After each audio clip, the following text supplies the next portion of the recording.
Were you wild as a kid? Did you used to get in a lot of trouble when you were growing up? That's what I'm going to talk about tonight on Chavez Live 360, brought to you by Live Masters, where we feel alive by going live, and your journey to video mastery begins right here. Now, if you don't know who I am, I've been coming live every day for the last 760 days. I come live to inspire, educate, and motivate, help people with their Facebook Live videos. I help them step out of their comfort zone and into their confidence. I'm broadcasting to you live from Las Vegas, Nevada. Hello, Carmen. How are you? Good to see you. As you're coming into the broadcast, please let me know where you're tuning in from. It would be nice to know. I'm going to share with you a few stories when I was growing up. When I was a kid, the reason I'm talking about this tonight is every day I ask a question of the day. What's going on, Mike? Thank you, Carmen.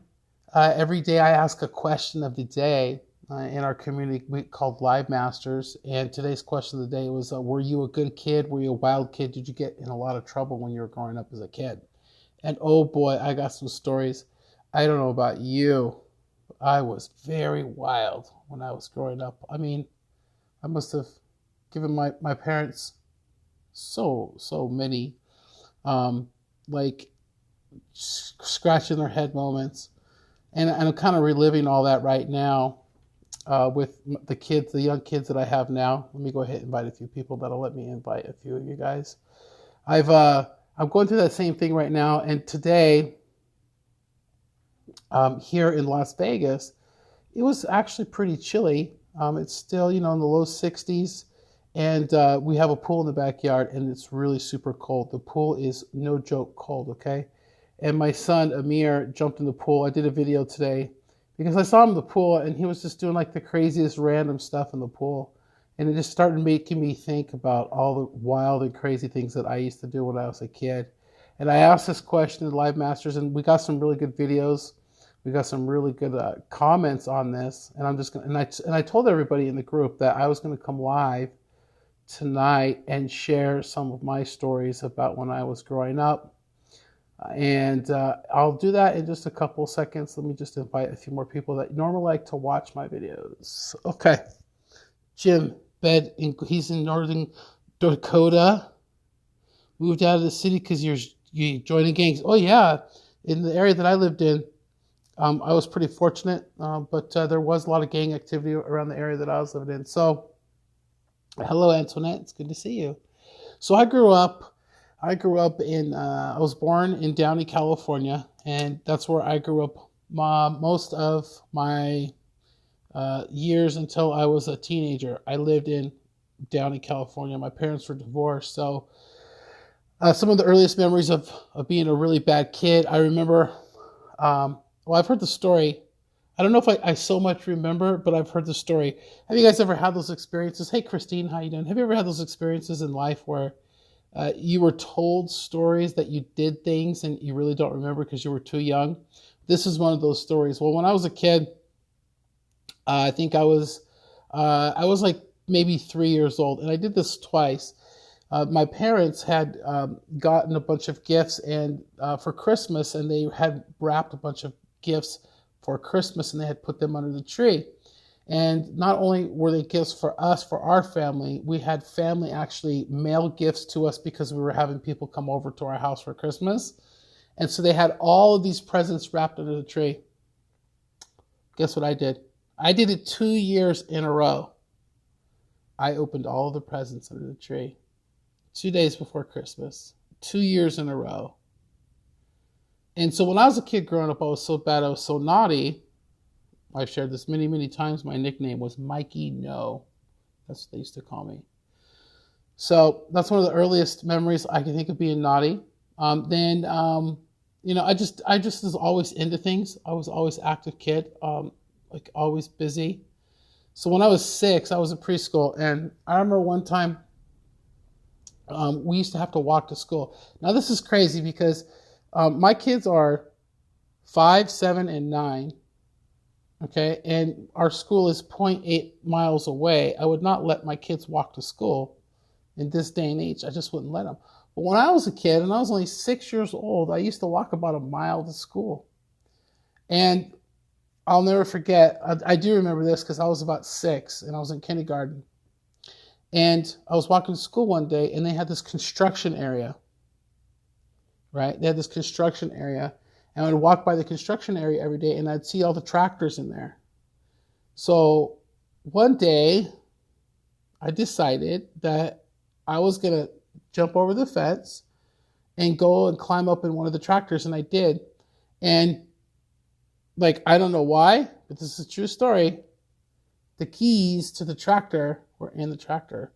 So I started up the tractor at 6 years old, and I'm like, start to driving around, and all of a sudden, all the security came, and like, it was like a big deal. I called the fire department. They thought it was like this big thing. 6 years old, climbed a fence, climbed into a tractor, started it up. Thank God I didn't get very far. Could you imagine a 6-year-old kid on the loose driving a tractor? Like, that's kind of crazy. Then I remember another time. I don't remember. This is another story. I don't remember. This is another story I don't remember. This other story, it was, I think I was only like probably like 2 or 3 years old. My mom, I guess, had cashed her check, and at the time we had lived right next to this strip mall that had a bar in it. And my mom had, this was back in like 1974, 1975. She had a few $100s in her purse she just got paid. She had just cashed her check. I took all that money at 3 years old and decided I was going to go to the bar next door and get me a drink. And that's exactly what I did. And so I guess my mom had woke up. This is the story goes, so I've been told. My mom woke up early in the morning and she couldn't find me. She's looking around the house for me and she couldn't find me. So she saw that the front door was open and she saw a trail of money going out the front door, across the parking lot, of course, into the bar. So she literally woke up in the morning and, that's what she saw. She walked over and she found me in the bar. How crazy is that? 6 years old. I like at 3 or 4 years old. Anyways, I was a wild and crazy kid. Now I remember the first time that I ever got drunk as a kid. I got drunk as a kid. I was only like 10 years old. Hey, Amy, how you doing? How you doing, Gene? So the first time I ever got drunk, I was like 10 years old. And this is how this story goes. My stepfather, his father had these horse stables. And this was along the San Gabriel River. They had these where you could board horses and stuff like that. And this was actually in Downey, California. Now this is in the city. It's actually probably about 10 miles south, 15 miles south of downtown LA. And so along the San Gabriel riverbed, they have places where you could board horses. Anyways, to make a long story longer, I used to go on the weekends with my step-grandfather to the horse stables. And they were trying to teach me how to ride horses. Me and horses never got along really good. Like, I was afraid of them, and they knew it. And so every time I got on one, it was just not a good thing. So anyway, I was really over riding horses. And he would take me to the horse stables on the weekends to help him clean the horse stalls. And so one day, they were always drinking beer around me all the time. They'd always ask me to go get them beer. Well, one day, it was during the summer, and it was really super hot. And I was really thirsty. And he asked me to go get a beer out in the shed. So I walked in and I got a beer. And that beer was so cold in my hand, and I was so thirsty, and it was so hot outside. It was probably close to 100 degrees. And I thought to myself, I'll just open this and taste it and take a sip for him. So I did. I opened it up. I'm 10 years old. I opened it up. I took a sip of that beer, and oh my gosh. I think it was just because I was so thirsty. It tasted really good. So then I gave him this beer. And then about another 20 minutes later, he was done with that beer and he wanted another one. So I went back to the shed and got another beer, and of course, opened another beer for him. And he by the third time, I did this like 3 times. I opened the beer and took a couple sips. And by the third time, he said, why are you opening these beers? You never, I've asked you to get beers before. He said, make sure you're not drinking this stuff. I said, no. So anyway, he had about 8 or 9 beers. Out of those 8 or 9 beers, I probably drank maybe 2 or 3 of them on a hot day at 10 years old. I'll never forget that night I went home By the time I got home, I was sick as a dog. I was sick from being in the heat and drinking all day. I'll never forget. I went home, I threw up, and that was my first experience with alcohol. That's why I really don't like to drink. Thank God maybe that happened to me at such a young age. But anyway, yeah, I've never been a fan of drinking. At 10 years old, got drunk, got sick, threw up, and had a hangover all in the same day. And I was like, no. And you know what? Ever since that day, I know for a fact that I'm more susceptible to hangovers than like, because I used to go drink and party with my friends when I was younger, and I would always get a hangover. And now, I really ever rarely drink at all, just because it's just total poison. But pretty much when I was growing up as a kid, I did a lot of stuff outside. I think times are a lot different now than they were when I was growing up. I mean, hey, Michelle, how you doing? It's good to see you. Tanetta, it's good to see you. When I was a kid growing up, Bobby, it's good to see you too. I played a lot outside. I played baseball. I had friends, used to ride bikes. There was this, where I grew up, in this area that I grew up, it was where the 105 freeway was built in Southern California from LA. It goes by LA. Anyways, they had to go in and condemn a bunch of houses in the area that I lived in to build this freeway. And they had these houses all boarded up, and they had these empty fields. And me and my friends used to go out there and make BMX tracks and have a good old time. So I didn't get in too much trouble when I was outside playing, doing things with my friends. But when I was in school, that was a whole nother story. I got in so much trouble when I was in school, it wasn't even funny. It just wasn't even funny.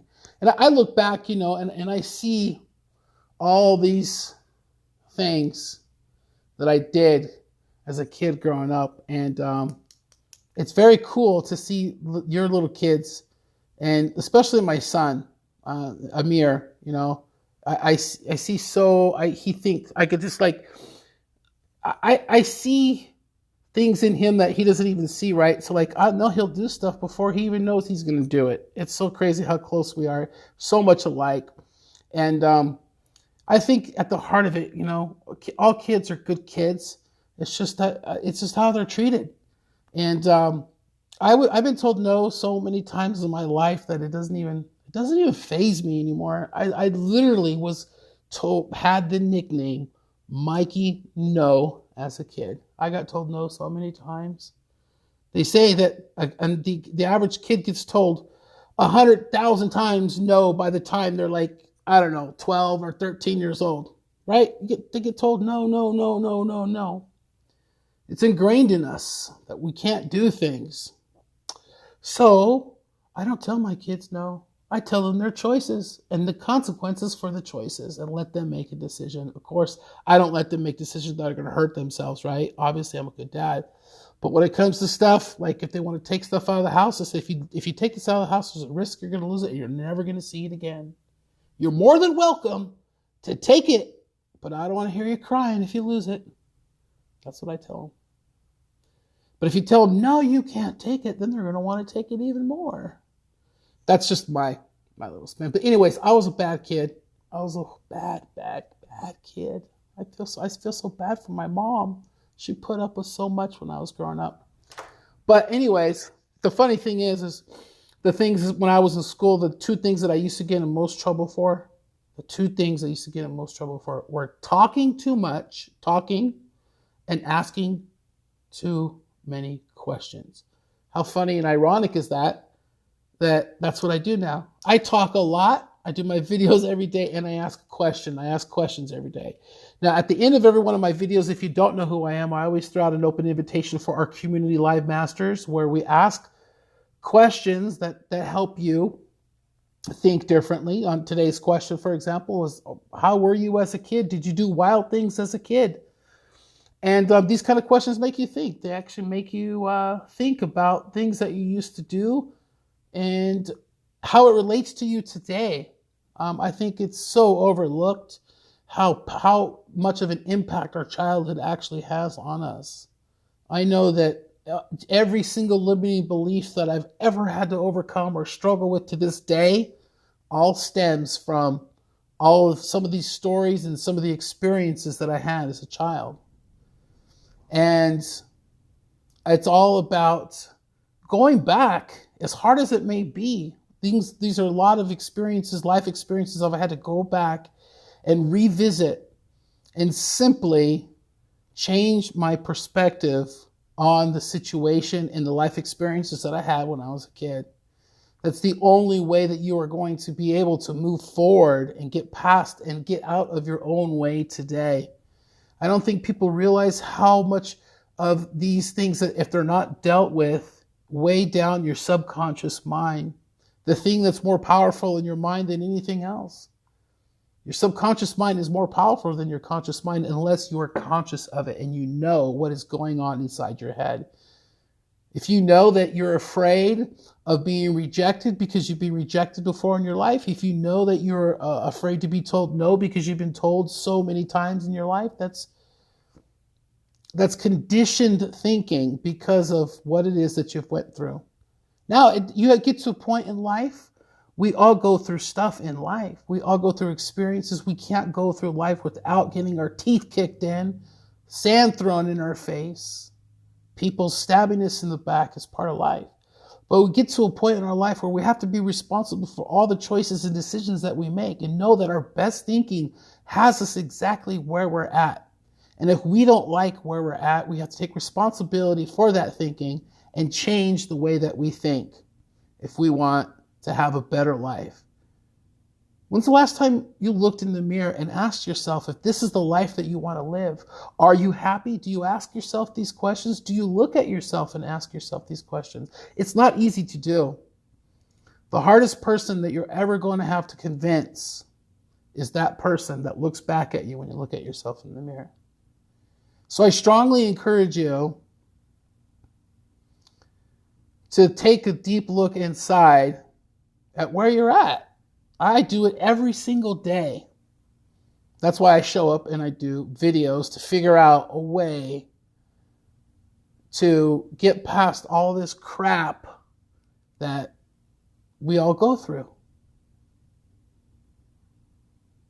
And sharing stories about stuff that we've gone through with each other, telling stories over time is the way that we connect in community. So I appreciate you for being part of my story. When you show up, you engage, you put comments, you on a daily basis are becoming part of my story, part of my life, part of the legacy that's going to be here. When I start writing books, the people that I meet and I connect with throughout this process are going to be part of the story. That is you, my friends. That is you. And I've already had people that are writing books and that know me and they're mentioning me in their books. And I've been mentioned in books. And do you realize that that's, to me, that seems crazy? That somebody would mention me in one of their books. You might sound like, well, of course, Mike, of course, why wouldn't they mention you? But that's what I'm talking about, is all these limiting beliefs and things that we go through in life. Sometimes it's hard to believe those kind of things. But obviously, people are respecting me enough to do that, and I really appreciate that. Hey, Megan, how you doing? I appreciate you guys so much. I truly do. I'm not looking at the comments right now because I was just kind of thinking out loud. And so I'm going to go ahead and go because it's late. But I appreciate you. And just know that everything happens for a reason. And you might not understand it, but we all know that hindsight's 20/20. We can all look back at things in life that we didn't understand when they happened. But when you look back, you know that those things had to happen for you to get where you are today. So, anyways, that's all I have to say tonight, guys. You guys are awesome. You're worthy too, Megan. Thank you. You guys are so awesome and so amazing. And I appreciate your time when you give your eyeballs and your ears to me. I feel so blessed and honored that you've given me some of your time tonight, the most precious thing that you have. I'll see you guys tomorrow with the question of the day and live masters. I'll go back to the comments. If you guys decided to share, please put a hashtag share in the comments for me and let me know, okay? I'll talk to you guys later. Good night, everybody.